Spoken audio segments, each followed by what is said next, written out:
Hi, I'm Horace, one half of Travels with the Big Guy. Normally, you'll see Holly with me, and we'll be telling you about as seniors traveling internationally from one country to another, living on a budget. But today, I'm going to do a solo telling you about a few moments that I want to share about perception, bias, and misinformation that has taught me about resilience. I've had many life experiences that impacted my life, but ultimately made me more resilient. During my lifetime, I've learned that life is not always fair. I have also learned that many of the unfair moments we experience are not always born out of hatred. Often they stem from ignorance, misinformation, and fear. And for many of you, these won't sound like isolated incidents. They represent a pattern of behavior based solely on looks.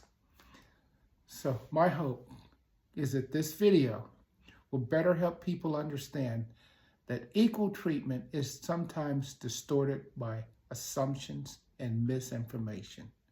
So join me as I tell you about a few of my experiences. Let's talk about housing and rental. You know, and I'm just going to add this: housing and rental while Black. A homeowner and I verbally agreed to a rental price over the phone once, but when I arrived, the owner more than doubled the price on the spot. This wasn't, because he had miscalculated. We had talked for weeks about, a rental price before I showed up and how much the house was going to be. And at the end of the day, when he saw me, the price was more than double what we had agreed upon. In another instance, I spent 3 weeks discussing a lease with a property owner. And the property owner called me excited about, that he had completed my background check and everything was excellent. And he couldn't wait for me to show up so that he could show me the place. He said, you'll love it. And he was excited about meeting me and getting the lease agreement signed. Well, I took off from work, and when I arrived to sign the paperwork, I always reach out to shake your hand if you know me. He refused to shake my hand. He stuck his hand behind his back. And then his words were, "You sound totally different than how you look." Now, those were his words. And he told me that the property had already been rented to another person and it was no longer available. Well, those are just a couple instances. Another incident that happened to me, you can go online. I went online, I reserved and paid for a large hotel suite. And we traveled more than 18 hours, to get to the hotel. And upon arrival at the hotel clerk acted like they didn't want us to check into the hotel. When they finally checked us into a room, it was a tiny room in a dark hallway next to the housekeeping closet. Well, I took my picture of the room that I had printed out in my reservation up to the front desk, and I said, "This room is nothing like what I reserved."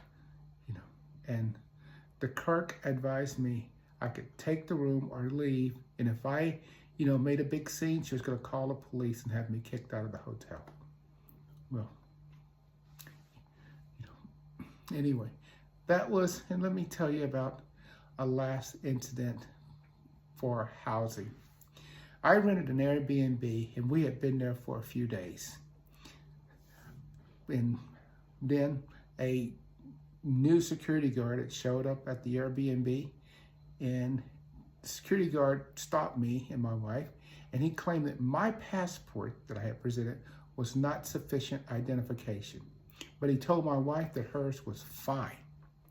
Now, when my wife inquired what the problem was with my passport, the security guard simply stated, "It's hard to tell those people apart." Well, because we were in another country, went along with the program, just acted like it had nothing to do with me. But we notified like you should, the Airbnb owner. But the owner supported the security guard's action, simply stating they need to ensure the safety of the residents. Well, those kind of microaggressions, I understood what she meant. She meant they need to ensure the safety of the residents against people like me. No. Anyway, we're going to catch me on my next video when I tell you about shopping while black.